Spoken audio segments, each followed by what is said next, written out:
السلام عليكم ورحمة الله وبركاته. إن الحمد لله الذي يكرم الذي خلق الإنسان وكرم وعلمه من البيان ما لم يعلم الذي أرسله بالحق بشيرا ونذيرا وداعيا إلى الله بإذنه وسراجا منيرا. فقد قال الله تعالى في كلامه المجيد: أعوذ بالله من الشيطان الرجيم. بسم الله الرحمن الرحيم. মুআজ্জাজ মুহতারাম, প্রিয় অত্র মসজিদের মুসলমান ভাইয়েরা, আমরা আল্লাহ পাকের শুকরিয়া আদায় করছি যেই মহান মনিব, যেই মহিয়ান গরিয়ান তীব্র শীতকে উপেক্ষা করে পবিত্র রজব মাসের 23 তারিখে মাঘের এই শীতে আল্লাহ রাব্বুল আলামিন আমাদেরকে মসজিদে এসে বসার তৌফিক এনায়েত করলেন। সে মনিবের শুকরিয়া আদায় করছি। সকলে বলছে আলহামদুলিল্লাহ। মালিকের দরবারে জবান খুলে আবারও শুকরিয়া তান সকলে বলছে আলহামদুলিল্লাহ। লাখ কোটি দরুদ সালাম বর্ষিত হোক পথহারা মানুষের পথের দিশা যিনি দিয়েছেন, আমাদের প্রিয় হযরত বিশ্বনবী। আমরা তার প্রতি দরুদ সালাম পাঠ করছি, সকলে বলছি সাল্লাল্লাহু আলাইহি ওয়াসাল্লাম। সম্মানিত মুসল্লি ভাইরা, আমরা প্রত্যেক জুম্মায় যে আলোচনাগুলো শুনি, যেই কথাগুলো শুনি, যদি সেই কথার উপর আমরা আমল করি তাহলে আমাদের জন্য আল্লাহর জান্নাত ওয়াজিব হয়ে যাওয়ার কথা ছিল। বিশেষ করে আজকের তেলাওয়াতকৃত যে আয়াতে কারিমা সূরাতুন নাহালের 90 নম্বর আয়াত। কত নম্বর আয়াত? এইটা প্রত্যেক গোটা দুনিয়ার সকল মসজিদে এই আয়াতটা তেলাওয়াত করা হয়। এই আয়াতটা কি করা হয়? তেলাওয়াত করা হয়। আমরা এই কথাগুলো শুনি, এই কথাগুলোর উপর যদি এই আয়াতের তেলাওয়াতকৃত আয়াতের উপর যদি আমরা আমল করতাম তাহলে আমাদের ভিতরে আর কোনো দ্বিধাদ্বন্দ্ব, সন্দেহ, সংশয় এগুলো থাকতো না। কিন্তু দুঃখে এবং পরিতাপের বিষয় হলো, আমরা শুনি, শোনা পর্যন্তই আমাদের শেষ, নাকি বলেন?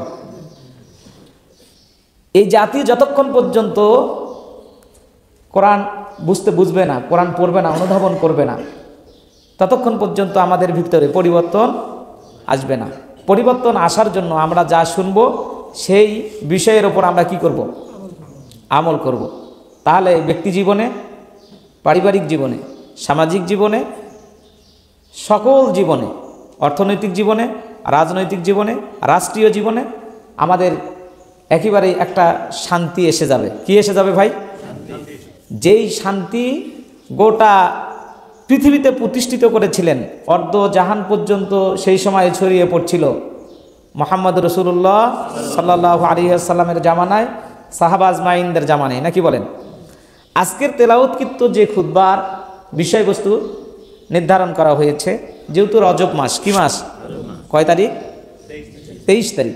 হ্যাঁ, আমাদের ইংরেজিটা মনে থাকে, বাংলাটা মনে থাকে, কিন্তু আরবির ক্ষেত্রে একটু কম মনে থাকে। আমরা তো এটাতে অভ্যস্ত এরকম নাই। কিন্তু যে জাতি আরবির ওপর, বিশ্বনবী সাল্লাল্লাহু আলাইহি ওয়াসাল্লাম বলেছেন যে 3টি কারণে আমি আরবিকে ভালোবাসি। সুবহানাল্লাহ। তার কারণ এই ভাষাটা জান্নাতের ভাষা। আরবি কিসের ভাষা? এই আরবি হচ্ছে আল্লাহর কোরআনের ভাষা। কিসের ভাষা? কোরআনের ভাষা। এবং বিশ্বনবী সাল্লাল্লাহু আলাইহি ওয়াসাল্লামের মাতৃভাষাও ছিলেন আরবি। এই জন্য আল্লাহ রাসূল 3টি কারণে আরবিকে মহব্বত করতেন। সুবহানাল্লাহ। এই জন্য আমরাও আরবিকে মহব্বত করব। যদিও আমরা বাংলা ভাষাভাষীর মানুষ, চেষ্টা করব এর তারিখ, সন এগুলো একটু মনে রাখার জন্য। পারবো তো ইনশাআল্লাহ? এরশাদ হচ্ছে, মহান আল্লাহ সুবহানাহু ওয়া তাআলা সুন্দর করে ডাক দিয়ে বলছেন, ইন্নাল্লাহা ইয়া'মুরু বিল আদলি ওয়াল ইহসানি ওয়া ইতাইযিল কুরবা ওয়া ইয়ানহা আনিল ফাহশাই ওয়াল মুনকারি ওয়াল বাগই ইয়া'iদুকুম লাআল্লাকুম তাযাক্কারুন। বলেন আল্লাহু আকবার। এই আয়াতটা প্রত্যেক জুম্মায় সানি খুতবায় ইমাম সাহেবেরা তেলাওয়াত করেন কি করেন না? এই আয়াত তেলাওয়াত করার পর যে বার্তা, যেই মেসেজ যেই খবর আমাদেরকে দেন। আল্লাহ রাব্বুল আলামিন এখানে 6টি বিষয়ের কথা উল্লেখ করেছেন। কয়টি বিষয় ভাই?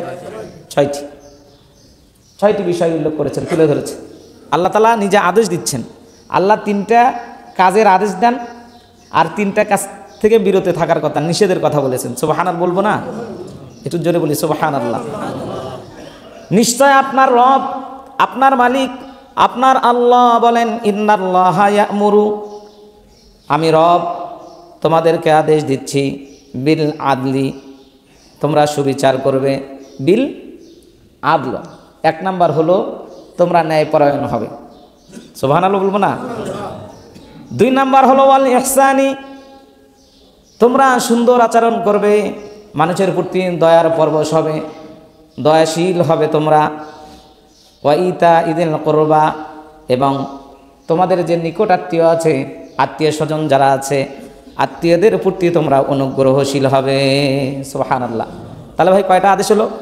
3টে। 1 নাম্বার ন্যায়পরায়ণ হবে তোমরা, বিল আদলি, 1 নাম্বার তোমরা সুবিচার করবে।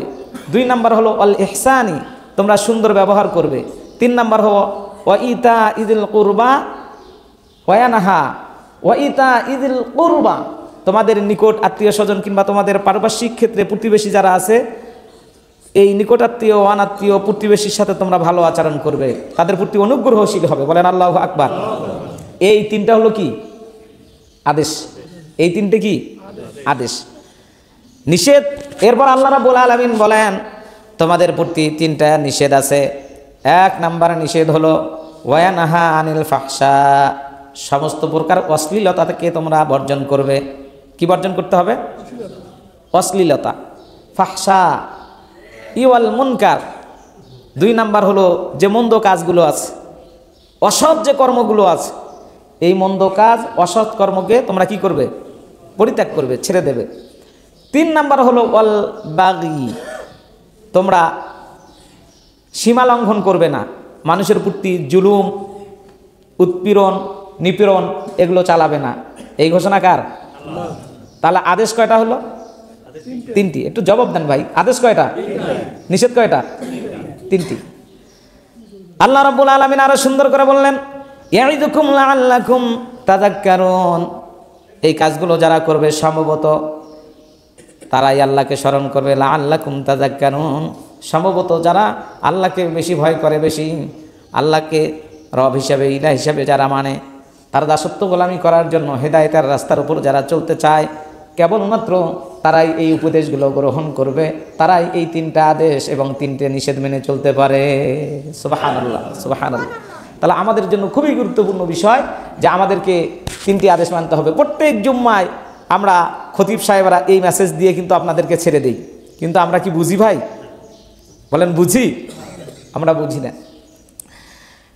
পৃথিবীতে যত নবী রাসূল এসেছেন, সব নবী রাসূলগুলোকে আল্লাহ রাব্বুল আলামিন 3টে ভাগে ভাগ করেছেন।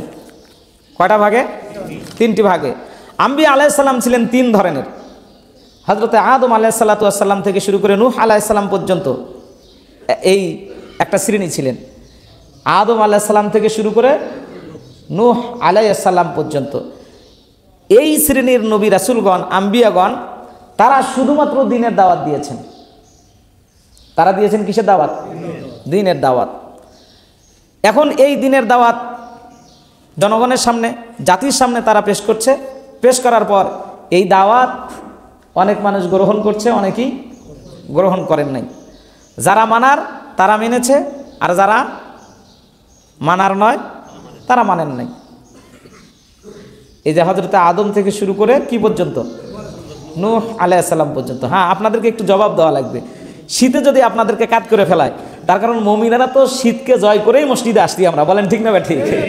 তাহলে শীতকে যেহেতু জয় করে আসছি, তাহলে একটু মুখটা খুলি, জবানটা দিয়ে কিছু উচ্চারণ করি, কিছু বলি, ইনশাল্লাহ আল্লাহ বারাকা দান করুক। আমরা বলি আল্লাহুম্মা আমিন। তাহলে আদম আলাইহিস সালাতু ওয়াস সালাম থেকে শুরু করে নূহ আলাইহিস সালাতু ওয়াস সালাম পর্যন্ত যে আম্বিয়া আলাইহিস সালাম এসেছেন, তাদের দায়িত্ব ছিল তারা মানুষকে দাওয়াত দিয়েছে, ইয়া কওমি উবুদুল্লাহ, ইয়া কওম, হে আমার জাতি, উবুদুল্লাহ, তোমরা এক আল্লাহর ইবাদত বন্দেগী দাসত্ব গোলামি করো। বলেন আল্লাহু আকবার। এরপরে 2 নাম্বার, হযরতে নূহ আলাইহিস সালাতু ওয়াস সালাম থেকে শুরু করে মূসা আলাইহিস সালাম পর্যন্ত এই আম্বিয়া আলাইহিস সালামদেরকে প্রেরণ করা হয়েছে, তারা দ্বীনের দাওয়াতও দিয়েছেন এবং তার সাথে আল জিহাদু বিল লিসান, যারা দ্বীনের দাওয়াতকে অমান্য করেছে, দ্বীনের দাওয়াত যারা মানে নাই, নবী রাসূলের কথা যারা শোনেন নাই, সেই সময় হযরতে নূহ আলাইহিস সালাম থেকে শুরু করে মূসা আলাইহিস সালাম পর্যন্ত এই আম্বিয়া আলাইহিস সালাম দাওয়াতের পাশাপাশি তাদেরকে মৌখিক শাসন করেছেন। মৌখিক কি করেছেন? শাসন করেছেন। বলেছেন, হে আমার জাতি, তোমরা আল্লাহর দাসত্ব আনুগত্য এগুলো করো, তোমরা যদি না করো তাহলে তোমাদের ওপর এই শাস্তি আসবে, তোমাদের ওপর আযাব ধরবে, আল্লাহ তোমাদেরকে হালাক করে দিবেন। আমি তো বলেছিলাম যে আল্লাহ তাআলা 6টা জাতিকে কি করেছেন? ধ্বংস করেছেন। আপনাদের মনে আছে তো ইনশাআল্লাহ? তাহলে হযরতে আদম আলাইহিস সালাম থেকে নূহ আলাইহিস সালাম পর্যন্ত একটা আম্বিয়া আলাইহিস সালামের গ্রুপ ছিল, হযরতে নূহ আলাইহিস সালাম থেকে মূসা আলাইহিস সালাম পর্যন্ত একটা গ্রুপ ছিল। তারা দাওয়াতও দিয়েছে, মৌখিক কি করেছেন? শাসনও করেছেন। এবার আল্লাহ রাব্বুল আলামিন হযরতে মূসা আলাইহিস সালাম থেকে শুরু করে হযরতে মুহাম্মদুর রাসূলুল্লাহ সাল্লাল্লাহু আলাইহি সাল্লাম পর্যন্ত যে আম্বিয়া আলাইহিস সালাম পাঠিয়েছেন, নবী রাসূল পাঠিয়েছেন, তারা দ্বীনের দাওয়াতও করে দিয়েছে, মৌখিক শাসনও করেছে। মৌখিক শাসন করার পরও যখন জাতি ঠান্ডা হয় নাই, জাতি শোনে নাই, তখন তারা জিহাদ বিল ইসলাহ এমনকি অস্ত্র পর্যন্ত ধরেছে। সুবহানাল্লাহ বলবেন না? এই জিহাদ মুহাম্মদুর রাসূলুল্লাহ দাওয়াত দেওয়ার পর যখন তার জাতি দ্বীনের দিকে আসলো না, 13টি পর্যন্ত দ্বীনের দাওয়াত দিলেন। আল্লাহ রাব্বুল আলামিন তাকে যখন পূর্ণাঙ্গ ইসলাম দিয়ে দিলেন, আল্লাহর নবী সাল্লাল্লাহু আলাইহি ওয়াসাল্লাম এই জাতিকে ঠিক করার জন্য হক এবং বাতিলের জিহাদ করেছেন কি করেন নাই? করেছেন। আল্লাহর নবী নিজে জিহাদের 27টা জিহাদের সেনাপতির দায়িত্ব পালন করেছেন। সুবহানাল্লাহ। এই জন্য ইসলাম আসার পরে কেউ যদি ইসলাম না মানে, ইসলাম বোঝার পরেও যদি কেউ যদি না বুঝতে চায়, ইসলাম পাওয়ার পরেও যদি ইসলাম কেউ পালন করতে না চায়, তাকে শাস্তি দেওয়া, তার বিরুদ্ধে জিহাদ করা, এটা ইসলাম জায়েজ করে দিয়েছেন। সুবহানাল্লাহ। এই জন্য ইসলামের ব্যক্তি জীবনে ইসলাম পালন করা, পারিবারিক জীবনে ইসলাম পালন করা, সামাজিক জীবনে ইসলাম পালন করা, রাষ্ট্রীয় জীবনে ইসলাম পালন করার ক্ষেত্রে এই যে শাসনের ব্যবস্থা ইসলাম রেখেছে, বলেন আল্লাহু আকবার। সম্মানিত ভাইয়েরা আমার, এখন এই 3টি কাজের সমন্বয় আমরা সমাজে দেখতে পাই। আমাদের দেশে এক গ্রুপ ভাইয়েরা আছে, তারা নবী আলাইহিস সালাম, হযরত আদম আলাইহিস সালাম থেকে নূহ আলাইহিস সালাম পর্যন্ত তারা যেভাবে দাওয়াত ও তাবলীগের কাজ করতেন, এরকম একটা গ্রুপ তাবলীগের কাজ করে কি করে না? এই তাবলীগের ভাইয়েরা যখন আমাদেরকে দ্বীনের দাওয়াত দেয়, তখন তারা অনেক সময় বলে এই কথা যে ওই ভাইয়ের পক্ষে যদি দ্বীন বোঝা সম্ভব হয়, তাহলে আল্লাহ তাকে হেদায়েত দিয়ে দ্বীন মানারও তৌফিক দেবে, বলে কি বলে না? সম্মানিত ভাইয়েরা আমার, আসলে এই যে তাবলীগের কাজও আছে, তাবলীগের কি আছে? কাজও আছে।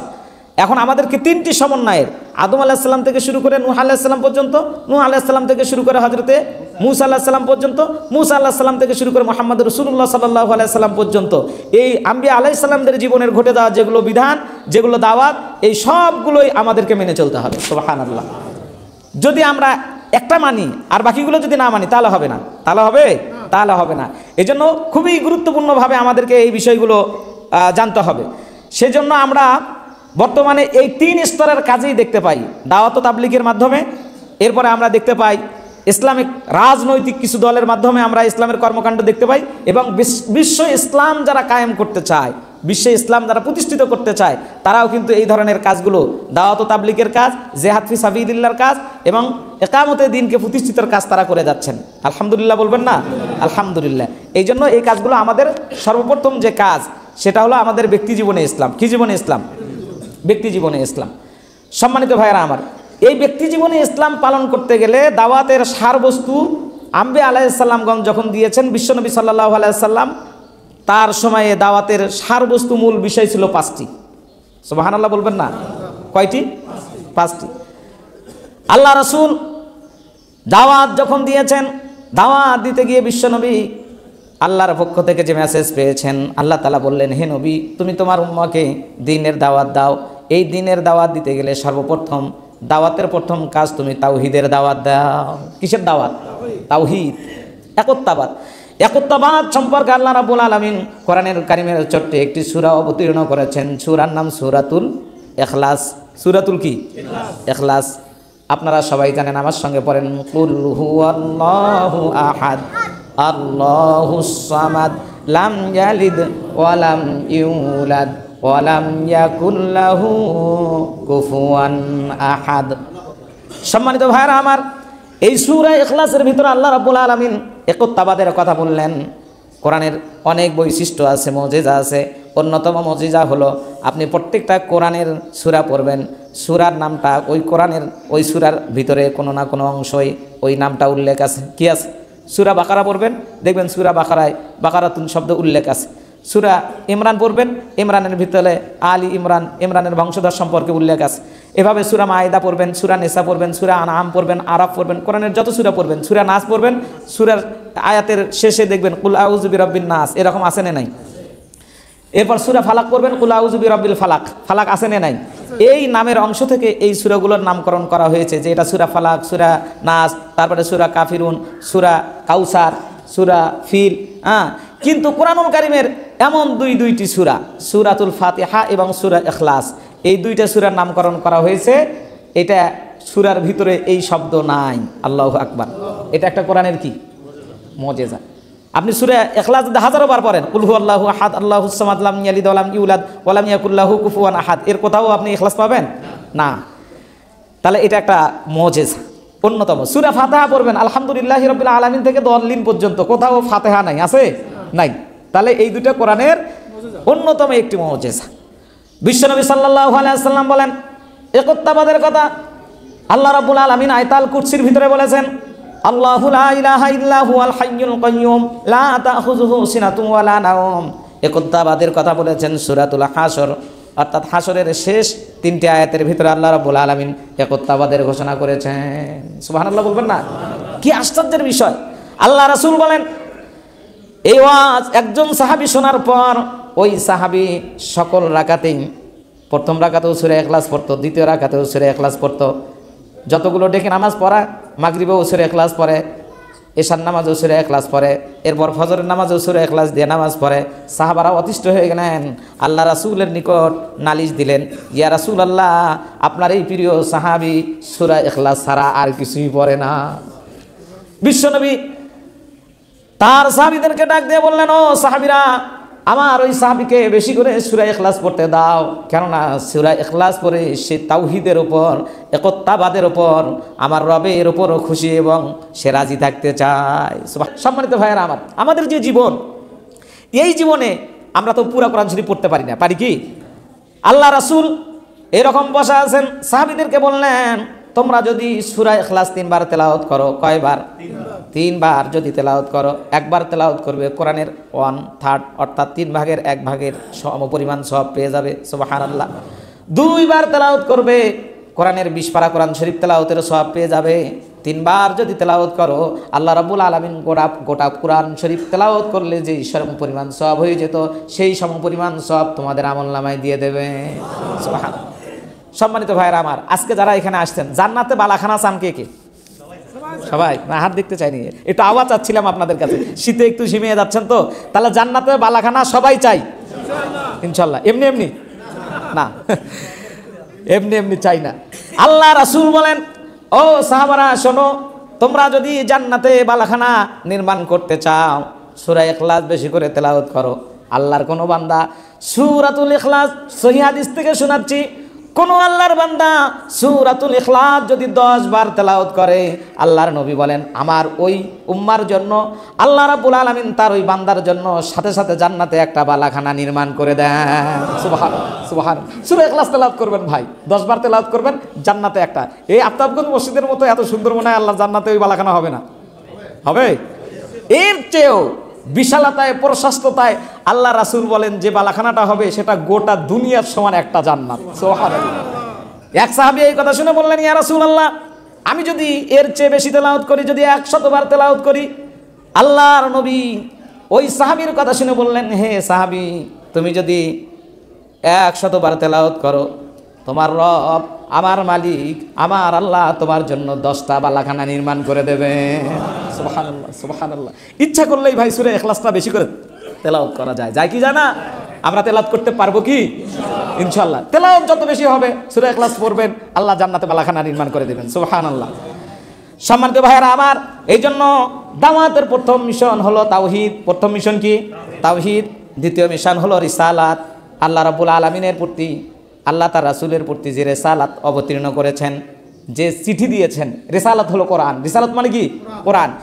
এই রিসালাতের প্রতি, এরপরে আখিরাতের বিশ্বাস, তারপরে তাওয়াক্কুল তথা আল্লাহর উপর ভরসা এবং তাজকিয়া, আত্মশুদ্ধি অর্জন করা। এইটা দাওয়াতের এই সার হলো 5টা সার বস্তু। এই দাওয়াতের সার বস্তু কয়টা? 5টা। 1 নম্বরে তাওহীদ। 1 নম্বরে কি? আপনাদেরকে আজ কিছুটা মুখস্থ করে যেতে হবে। 1 নম্বরে কি ভাই? 2 নম্বরে রিসালাত, 3 নম্বরে আখিরাতের প্রতি দৃঢ় বিশ্বাস, 4 নম্বরে তাওয়াক্কুল, 5 নম্বর হলো তাজকিয়া বা আত্মশুদ্ধি।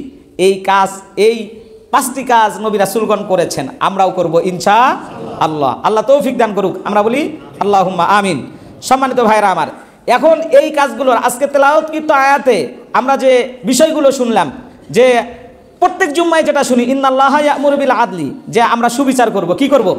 সুবিচার করব, সুন্দর ব্যবহার করব, আত্মীয় স্বজনের প্রতি অনুগ্রহ করব। আমরা এই কাজগুলো যদি আমরা করি, তাহলে আল্লাহ রাব্বুল আলামিন আমাদেরকে সকল নিয়ামত দিয়ে, সকল প্রকার নিয়ামত দিয়ে আমাদের জীবনগুলো একেবারে শান্তিময় করে দিবেন। সুবহানাল্লাহ। যদি আমরা আদেশগুলো কি করি? পালন করি। আদেশ পালন কেন করব না ভাই? আদেশ তো পালন এই জন্য করব, আদেশ আমাদেরকে এই জন্য পালন করতে হবে, কেননা আল্লাহ রাব্বুল আলামিন আমাদের দেহের বডির ভিতরে যে রূহটা দিয়েছেন, এই রূহ ছিল কোথায়? রূহের জগতে। এটা ছিল কোন জগতে? রূহের জগতে। এই রূহের জগৎ থেকে আল্লাহ রাব্বুল আলামিন এই বডির ভিতরে, স্ট্রাকচারের ভিতরে এটা ফুঁকিয়ে দিয়েছেন। এটা হযরত আদম আলাইহিস সালামের প্রথমে দিয়েছেন, তার একটা স্ট্রাকচার তৈরি করে, আর আমাদেরকে দিয়েছেন মা বাবার মাধ্যমে, মায়ের রেহেমের ভিতরে। সুবহানাল্লাহ। এই জন্য এই দেহ যেহেতু মাটি থেকে তৈরি, দেহ তৈরি কি থেকে? একটু সবাই জবাব দেন ভাই, দেহ তৈরি কি থেকে? মাটির। এই দুনিয়ার জীবনের 4টি উপাদান, প্রধানত 4টি উপাদান দিয়ে আমাদের দেহটা তৈরি করা হয়েছে: আগুন, পানি, মাটি, বাতাস। আগুন, পানি, মাটি, বাতাস। এই 4টি উপাদান দিয়ে দেহ তৈরি করার কারণে এই দেহতে আমরা মাটি থেকে উৎপাদিত জিনিস খেয়ে দেহকে ঠিক রাখি। সুবহানাল্লাহ বলবেন না? আর এই খাবার আমরা গ্রহণ করি 3 ভাবে, 3টা জিনিস দিয়ে। একটা, প্রথম খাবার খাই মুখ দিয়ে। কি দিয়ে? মুখ দিয়ে যেটা খাই সেটা মনে করেন ভাত, পানি, মাছ, কলা, যেগুলো আল্লাহর নিয়ামত রাজি আছে, সবগুলো আমরা কি দিয়ে খাই? মুখ দিয়ে। আর একটা খাবার খাই আমরা নাক দিয়ে। নাক দিয়ে যেটা খাই সেটা কি? আরো আসতে বলেন। অক্সিজেন। প্রত্যেকটা দিন একটা মানুষের পার ডে 550 লিটার অক্সিজেন গ্রহণ করে। সুবহানাল্লাহ জোরে হলো না? এমনি এমনি পাইতো? এটা যদি কেনা লাগতো তাহলে তো মোটামুটি মাশাআল্লাহ। দিনে রাতে এই 24 ঘন্টায় একটা মানুষ 11,000 লিটার অক্সিজেন গ্রহণ করে। আরো আসতে বলেন সুবহানাল্লাহ। হায়রে ভাই, দেখেন আপনার রব 550 লিটার অক্সিজেন দিলেন। আজকের বিজ্ঞান বলেছে এই 550 লিটার অক্সিজেনের দাম হলো, ডলার হিসাব করলে $805 হয়, যার বর্তমান বাজার মূল্য হচ্ছে 66,000 টাকা। সুবহানাল্লাহ বাড়াচ্ছে না?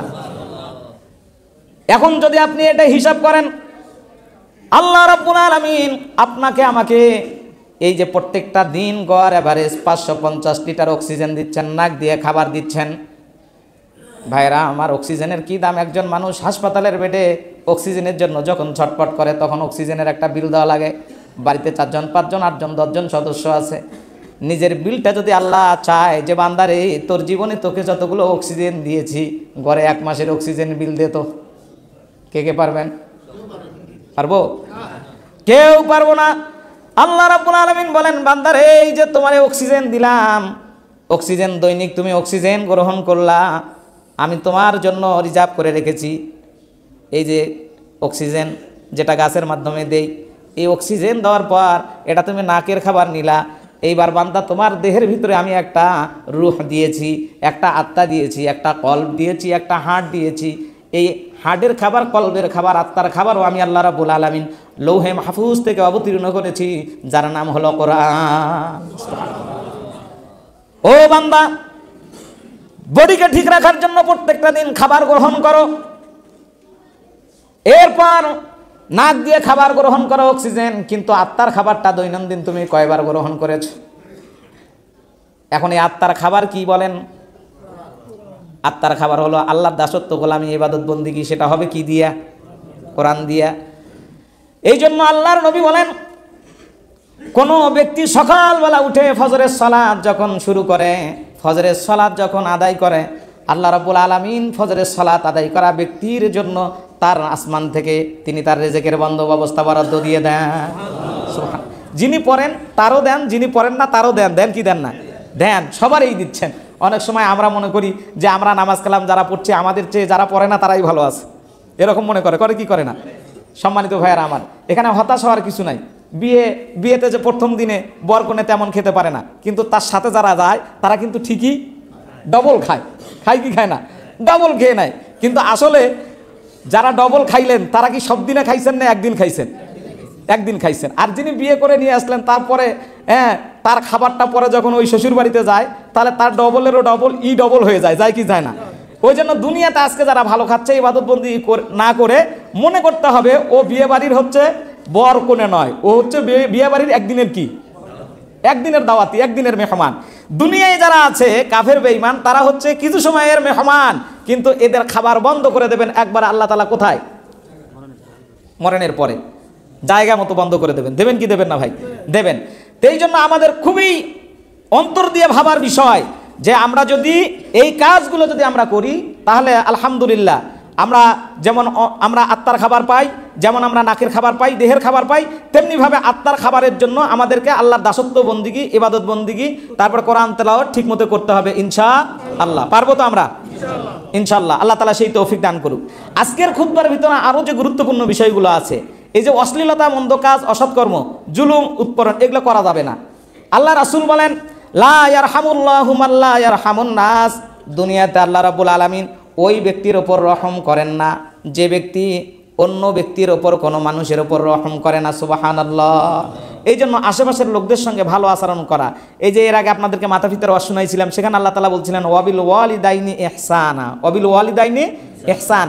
ইহসান শব্দটা কি যদি আমরা এইটা বুঝতাম তাহলে আমরা কাউকে গালি দিতাম না, কাউকে কি করতাম না? গালি দিতাম না।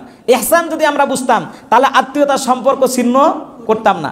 আল্লাহ রাসূল ওয়ান জাবির রাদিয়াল্লাহু তাআলা আন ক্বালা রাসূলুল্লাহ সাল্লাল্লাহু আলাইহি ওয়াসাল্লাম লা ইয়াদখুলুল জান্নাতা কাতিউন।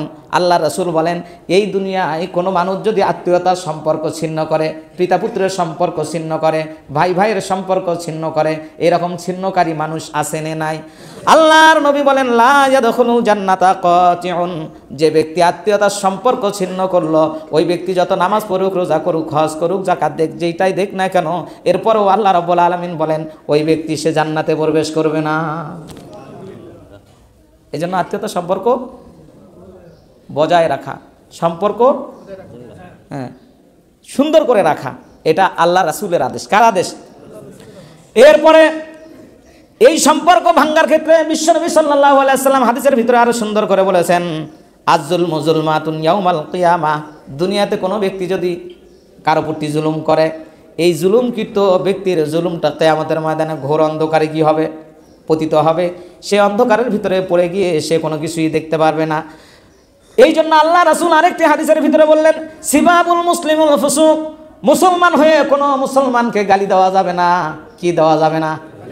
গালি দেওয়া যাবে না। আমরা গালি দেই কি দেই না? পিতা সন্তানকে গালি দিতে পারবে না, মাতা সন্তানকে গালি দিতে পারবে না, ভাই ভাইকে গালি দিতে পারবে না। আল্লাহ রাসূল নিষেধ করেছেন, সিবাবুল মুসলিমি ফুসুকুন ওয়া কিতালুহু কুফরুন। আর কোনো মুসলমানকে অন্যায়ভাবে যদি কোনো ব্যক্তি হত্যা করে, ওই ব্যক্তি মুসলমান থাকতে পারবে না, সে কাফেরে পরিণত হয়ে যাবে। নাউজুবিল্লাহ। সম্মানিত ভাইরা আমার, এই জন্য অশ্লীলতা, বেহায়াপনা, মন্দ কাজ এগুলো ছাড়তে হবে। আজকের খুতবার মধ্যে আরও অনেক আলোচনা আছে। লা ইয়ারহামুল ফিকরা ওয়া ইয়ারহামুল খায়র। আল্লাহ রাসূল বলেছেন, এই দুনিয়াতে কোনো ব্যক্তি তার কলিজার টুকরা সন্তান আদি ছেলে মেয়ে পরিবার পরিজনের সাথে যদি নম্র ব্যবহার না করে, যে ব্যক্তি নম্র ব্যবহার করতে পারলো না, কর্কশ ব্যবহার করলো, রুক্ষ মেজাজ হয়ে থাকলো, আল্লাহর নবী বলেন সে যেন কল্যাণ থেকে বঞ্চিত হয়ে গেল। কি থেকে? কল্যাণ থেকে বঞ্চিত হয়ে গেল। ওই জন্য পারস্পরিক মুআমালাত, মুআশারাতের ক্ষেত্রে সম্মানিত ভাইয়েরা আমার, আমাদেরকে এই কাজগুলো করতে হবে। একে অপরের প্রতি সহানুভূতিশীল হতে হবে, অন্ততপক্ষে নম্র ব্যবহার করতে হবে। আল্লাহ রাব্বুল আলামিন আমাদের সকলকে তৌফিক দান করুক। আমরা বলি আল্লাহুম্মা আমিন। ওয়া আখিরু দাওয়ানা আলহামদুলিল্লাহি রাব্বিল আলামিন। আসসালামু আলাইকুম ওয়া রাহমাতুল্লাহি ওয়া বারাকাতুহু।